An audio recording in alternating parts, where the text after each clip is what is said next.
Thou anointed my head with oil, my cup runneth over. Surely goodness and mercy shall follow me all the days of our lives, and I will dwell in the house of the Lord forever and ever. Amen.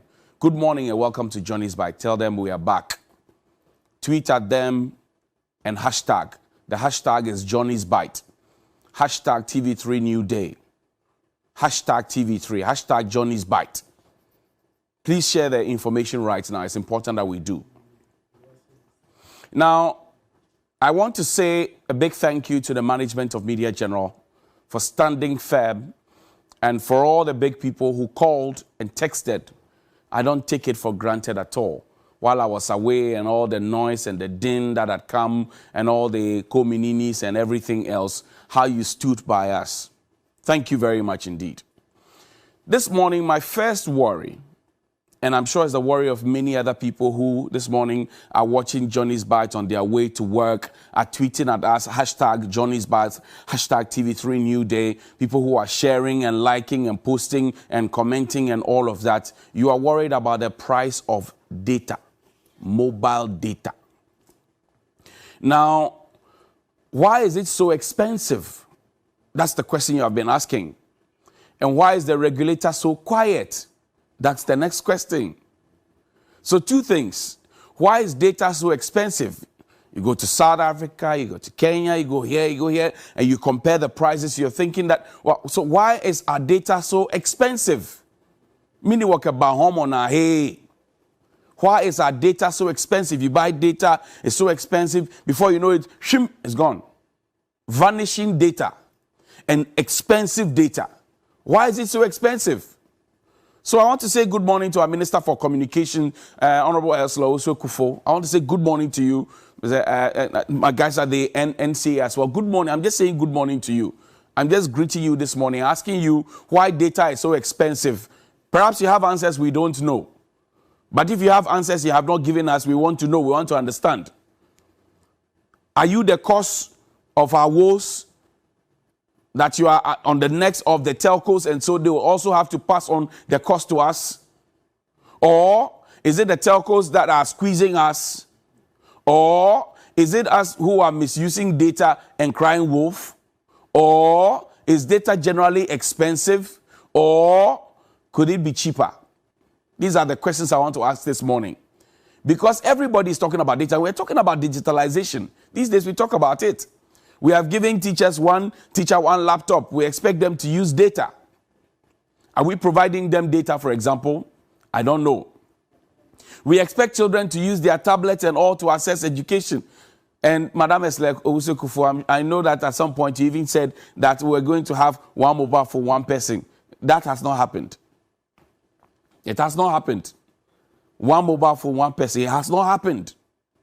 The children were promised tablets. It has not happened. But we are talking digitalization. It means that we are moving towards a certain point. Now, if we are moving there, we will need data to be able to access the internet, surf and research and learn and all of that. Schools are reopening. We're talking about Wi-Fi in schools, right? Whether it's a fiction of our imagination or a reality, I don't know. But we're talking about Wi-Fi in schools as well. The children are returning to school. Universities are reopening.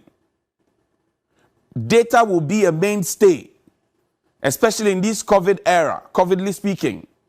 People will have to download stuff. People will send their assignments. People will have to research. People will have to do Zoom meetings and Microsoft Teams and all of that. But data, no boil ding. So the question we're asking is, why is our data too expensive? Because we are not in normal times. If I'm a young entrepreneur who has been told that the government payroll is choked and I want to start a small business on Facebook, Instagram, or Twitter, I'm selling something, I want to boost it and be liking and sharing and be commenting and connecting with people. When I get there, I will have to add the cost of expensive data to my overheads. Now, how much am I making? So why is data too expensive? That's a simple question we're asking. And we are throwing this on the lap of the Minister for Communication this morning. So if you are close by, please call the Minister for Communication and tell her that we are asking questions. Ghanaians are wondering why our data is too expensive. Will it ever get cheaper? Talk about fiber optics. We talk this, we talk that. We talk bandwidth. We talk all the nice English. But the bottom line is that the end product, which is our data, is too expensive. So it's a simple question we have asked this morning, and we hope that we get answers this morning. But Oliver, take me to Korle. Show me the picture of that surgical block. Painful. Painful. So hurtful and painful to the eyes. It meets your eyes and your heart, and the tears and thoughts that follow each time you visit that facility. This facility, Korle Teaching Hospital. Don't show my face, show the facility. Let it sink in. Don't zoom in. Yes, let it show so that we can see what is happening. You visit the Korle surgical ward, visiting hours, morning, 7 a.m. to 8 a.m., evening. Look at it. This is what we call a surgical ward in a tertiary hospital, a foremost tertiary hospital, Korle Teaching Hospital. It is indescribable. And the knowledge that this is supposed to be a place where people with serious medical conditions come with full hope to get care is in such a bad shape. It speaks a lot about us. It speaks a lot about us. It tells too many stories about us. Show the other picture, please. It shows too much about us. It says too much about us. Nets of the wards have gaping holes. Some even are torn. The metal rods are hanging out. Jesus Christ. The signpost, even the signpost, has problems. It's faded. This one, my camera made it nicer. Now, question is, how old is the structure? How old is this particular structure at the Korle Teaching Hospital? In 1923, Sir Gordon Gordgesberg set up the Korle Teaching Hospital. We brag about it. Oh, it's our foremost hospital. This is our surgical ward. Now, people come here. If you ever have to have a surgery that must be performed on you, this is where it's going to happen at Korle. This building. So even before you walk in there with your problems, when you see the building, you begin getting traumatized. You begin getting traumatized. Is this where my salvation is? You keep asking. Korle Teaching Hospital. This is it. Show the picture, please. Show the picture. Let the people see the picture of a hospital, a tertiary hospital. This is our surgical block. Korle Teaching Hospital. Korle.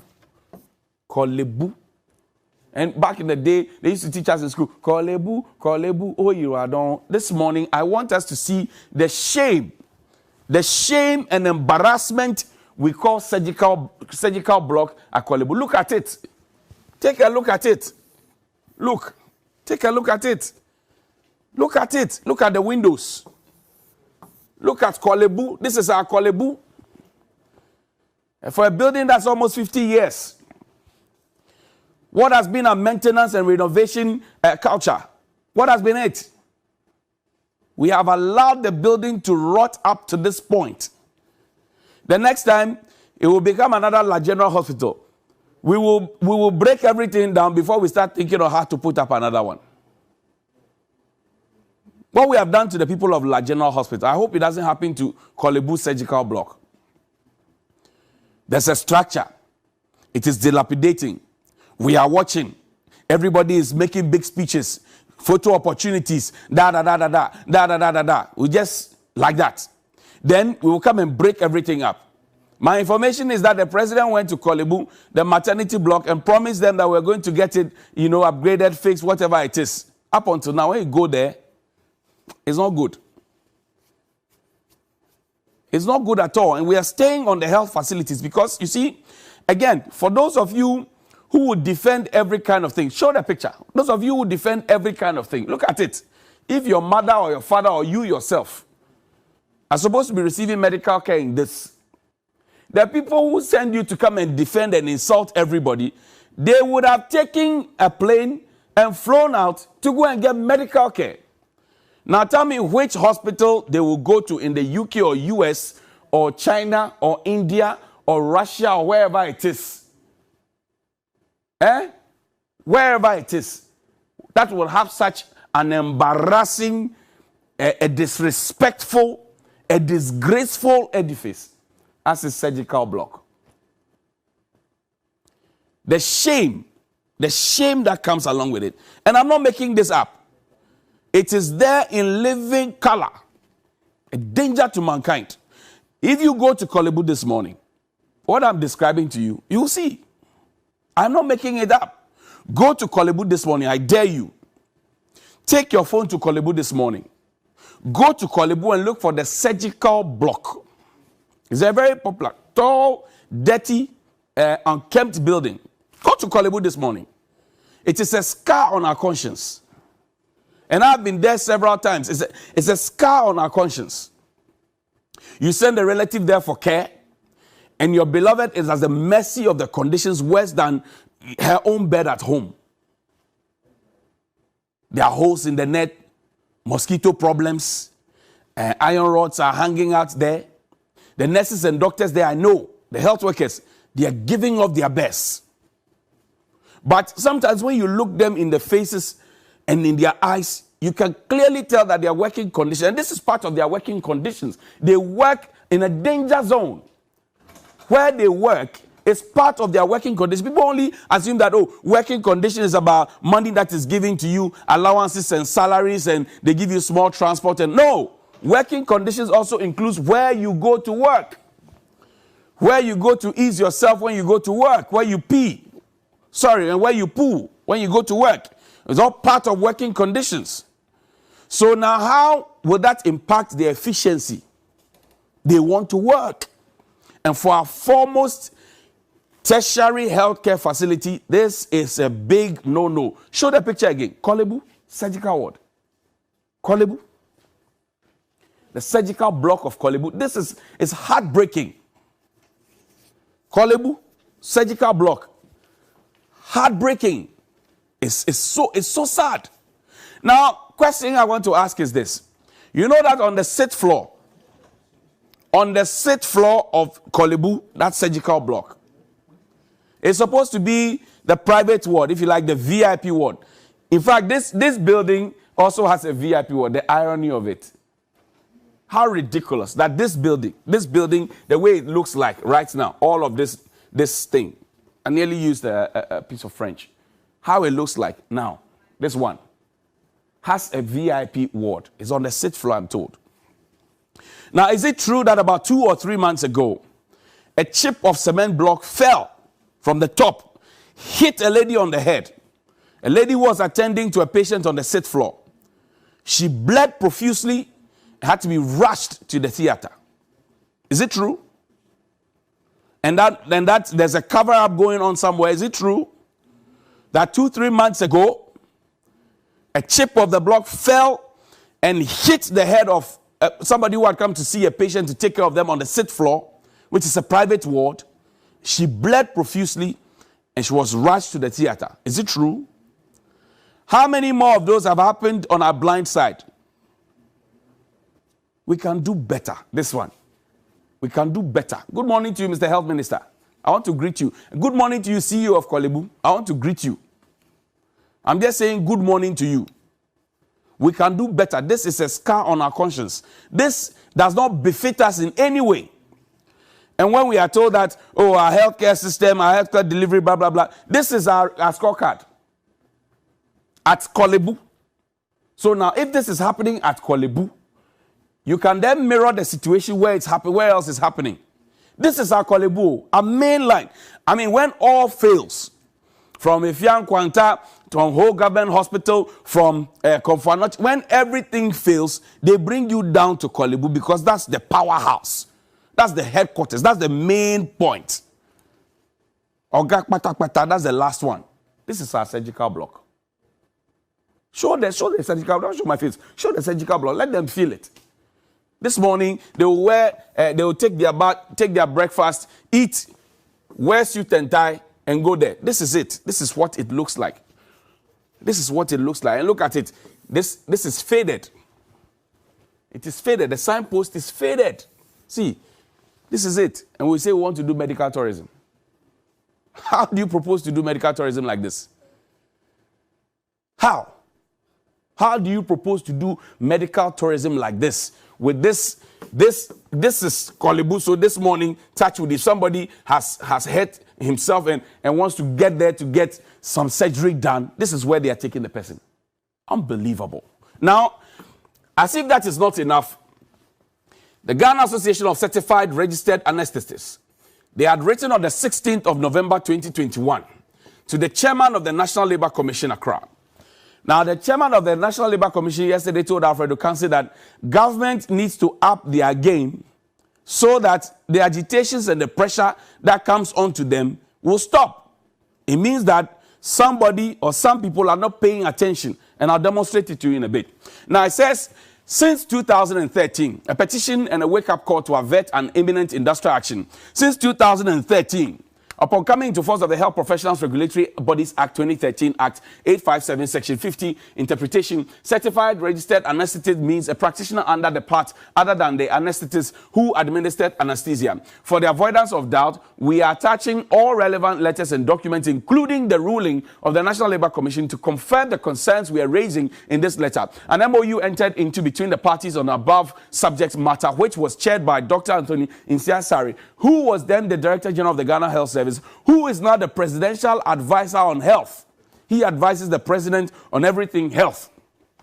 The then Director General is currently the advisor of the blah, blah, blah, that's a spend. Unfortunately, appears the acting registrar of the Medical and Dental Council, in connivance with the doctor anesthetist, has been seeking to introduce a scope of practice, among others, which would diminish the value placed on the certified registered anesthetists, who for many years have contributed without any form of supervision to legitimately perform their duties as certified registered anesthetists, properly recognized by Section 50 of our 857. We are mindful of the suffering of our cherished patients clients are likely to go through should we be forced by circumstances beyond our control to respond by taking an industrial action to safeguard our interests. It is important to state that we shall suffer an irreparable diminution in the terms and conditions of employment should the acting registrar and his cohorts be allowed to carry out the illegality they are trying to impose on us. We are unsure that we, the certified registered anesthetists, will have the patience to give any form of notice before taking swift action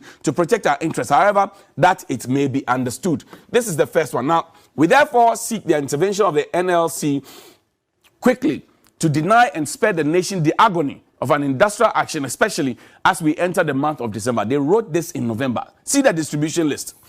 Now, the Minister for Health was copied. The Attorney General, Minister for Justice was copied. Minister for Employment, Labour Relations was copied. Deputy AG was copied. Chief Executive Officer, Gami and Gami, their consultants, the Chairman, Parliamentary Select Committee on Health, Ranking Member Health, all of them, Executive Secretary, NLC, and the Labour Commission itself, Minister of Health, Chief Director, all of those people were copied, including the Dr. Anthony Sassari, who's been mentioned in the letter. Now, we sat down, and then even the Chief Director at the Ministry of Health also wrote, Oliver, fetch that letter for me, what I gave to you yesterday. Now, even him was also cautioned that we need to do something. This was written in November. Then on the 1st of December, 2021, he also cautioned that we need to do something before these guys go on their strike. Now, this is it. Ministry of Employment and Labour Relations, 1st December 2021.